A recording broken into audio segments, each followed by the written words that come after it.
नमस्कार। उत्सव कलामंच की तरफ से आप सबका हार्दिक अभिनंदन है। How to improve Hindi diction, Hindi उच्चारण को हम कैसे सुधारें, इस श्रृंखला के अंतर्गत ये हमारा आज 7वां एपिसोड है। इससे पहले जितने भी एपिसोड हमने किए हैं उनकी एक अच्छी प्रतिक्रिया आप लोगों से मिली है और आज के इस एपिसोड के लिए भी बहुत से लोगों के संदेश आए कि एक ऐसे विषय पे बात करें जिससे किसी भी कलाकार को, एक्टर को या किसी भी व्यक्ति को अपनी आवाज को और अपने अंदाज को बेहतर बनाने के लिए किस प्रकार के अभ्यास करने चाहिए और अभ्यास किस समय करना चाहिए, इस विषय पर मैं आप लोगों से बात करूं। तो आज का जो हमारा विषय है वो है आवाज और रियाज। अर्थात एक कलाकार को अपनी आवाज और अपना अंदाज बेहतर बनाने के लिए कौन कौन से अभ्यास करने चाहिए और किस समय करने चाहिए। तो आइए शुरू करते हैं। आवाज को बेहतर बनाने के लिए हमें इसका नियमित अभ्यास करना चाहिए, लेकिन प्रश्न ये है कि अभ्यास कौन कौन से करने चाहिए।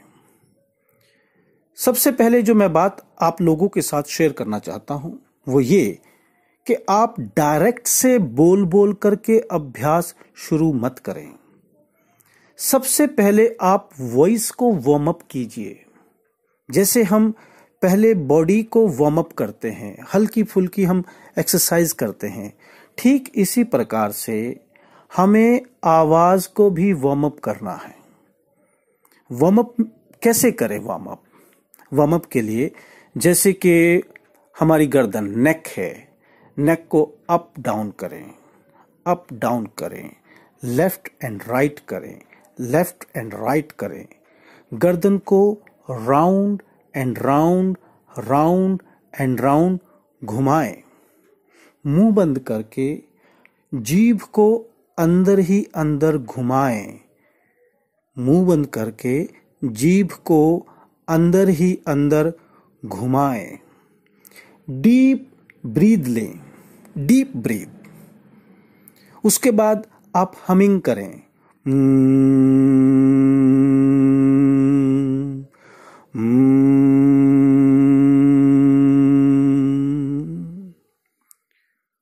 ओम का उच्चारण करें। ओम का उच्चारण करने का एक अलग तरीका है। इस विषय पर मैं एक अलग एपिसोड में बात करूंगा, लेकिन आप सिंपल साधारण जो भी आपको आता है आप उस तरीके से ओम का उच्चारण कर सकते हैं। इस प्रकार वार्म अप करने के बाद आप जो हिंदी के स्वर हैं उन स्वरों के साथ आप खेल सकते हैं।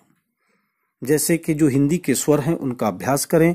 अ, आ, ई, उ, ए, आई, ओ, और इनके साथ खेलिए। अ के साथ ई को मिक्स कीजिए, ई के साथ ऊ को मिक्स कीजिए। कभी इसको रिदम में बोलिए, जैसे आ ई ऊ ए ई ऊ ई ऊ ई ऊ ई ऊ ई ऊ ई ऊ। इस प्रकार इन स्वरों के साथ खेलिए। हंसिए, हंसना भी एक एक्सरसाइज है। खांसिए, खांसने से आपका गला खुलता है, आपकी चेस्ट खुलती है। तालू का अभ्यास कीजिए।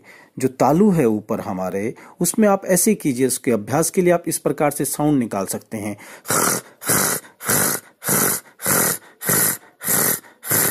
इस प्रकार से आप साउंड निकाल सकते हैं। आप लिप्स का अभ्यास कीजिए, लिप्स को यूज कीजिए। आप टंग यानी कि जो हमारी जीभ है उसका अभ्यास कीजिए।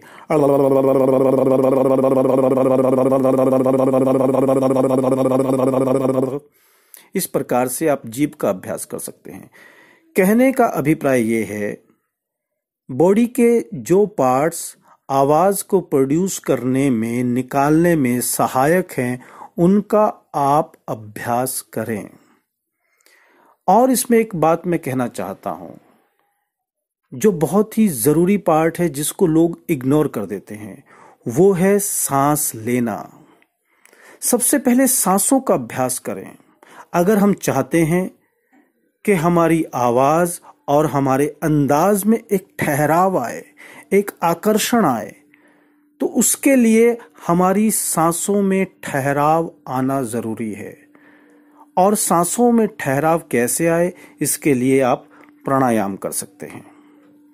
आप किसी के दिशा निर्देश के अनुसार प्राणायाम करें, नहीं तो आप YouTube पर जाएं, वो जैसे आपको बता रहे हैं वैसे आप प्राणायाम करें। कपालभाति करें, अनुलोम विलोम करें, भ्रामरी करें, और बहुत ही गले के लिए जो रामबाण एक प्राणायाम है वो है उज्जयी प्राणायाम। तो आप YouTube पर जाएं और वहां पर देखें, उनके दिशा निर्देश अनुसार आप उसको करें। तो आवाज की तरफ ध्यान देने के लिए हमें सांसों की तरफ ध्यान देना बहुत आवश्यक है। अगर हमारी सांसें शुद्ध हो गई, हमारा उच्चारण शुद्ध हो जाएगा। अब जो नेक्स्ट पॉइंट है, जो मुख्य बात मैं आपको कहने जा रहा हूं, आप केवल एक अभ्यास करें या 2 अभ्यास करें, परंतु नियमित करें। चाहे वो 10 मिनट के लिए करें, लेकिन नियमित करें, एकाग्रचित होकर करें, अपनी रुचि के अनुसार करें, जबरदस्ती ना करें, करने के लिए ना करें। आपका उसमें इंटरेस्ट होना चाहिए। फिर आपको एक ही अभ्यास अच्छे परिणाम देगा। कहते हैं ना, एक सधें तो सब सधें। आप केवल एक अभ्यास को साध लीजिए, वो सभी अभ्यासों का परिणाम आपको अच्छा दे देगा। अब नेक्स्ट बात हम करते हैं कि हमें अभ्यास किस समय करना चाहिए। जैसा हमारे टीचर्स ने हमें बताया, हमारे सीनियर्स ने हमें बताया, या जो मेरा भी अनुभव रहा है, वो सुबह के समय का रहा है। सुबह का समय ही क्यों? क्योंकि सुबह का जो समय होता है वो सकारात्मक होता है। सुबह का समय ऊर्जावान होता है। रात भर हमारी बॉडी आराम करती है, रात भर हमारी आवाज आराम करती है, जिसके कारण वो ऊर्जावान होती है।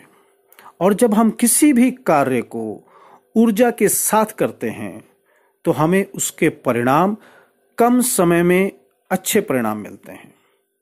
तो इसलिए जब अभ्यास करना है तो सुबह का अभ्यास करें। सुबह में आप सरगम का अभ्यास करें, सुबह में आप ओम का अभ्यास करें।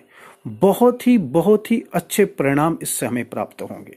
लेकिन एक बात मैं दोबारा से रिपीट कर रहा हूं, वो क्या, कि चाहे आप एक अभ्यास करें या 2 अभ्यास करें, चाहे आप केवल हमिंग करें, केवल हमिंग, लेकिन नियमित करें, हर रोज करें, नित्य करें, एकाग्रचित होकर करें, अनुशासित होकर करें और अपनी रुचि के साथ करें। फिर देखना आपको कम समय में अच्छे परिणाम मिलते हैं कि नहीं मिलते हैं। तो ये मुझे लगता है कि जो जानकारी मेरे पास थी वो मैंने आपके साथ साझा की है, और मैंने खुद भी अच्छे परिणाम प्राप्त किए हैं। इन्हीं के द्वारा मैंने अच्छे परिणाम प्राप्त किए हैं, और बहुत से स्टूडेंट्स को भी मैंने देखा है कि उन्होंने जब नियमित रूप से इसको किया है, उनको अच्छे परिणाम मिले हैं। आपको भी निसंदेह है, जब आप नियमित रूप से अभ्यास करेंगे, अच्छे परिणाम आपको डेफिनेटली मिलेंगे। तो ये एपिसोड आपको कैसा लगा, इस पर आप प्रतिक्रियाएं जरूर दें, और आप हमारे उत्सव सब्सक्राइब करें, लाइक करें, शेयर करें। Thank you.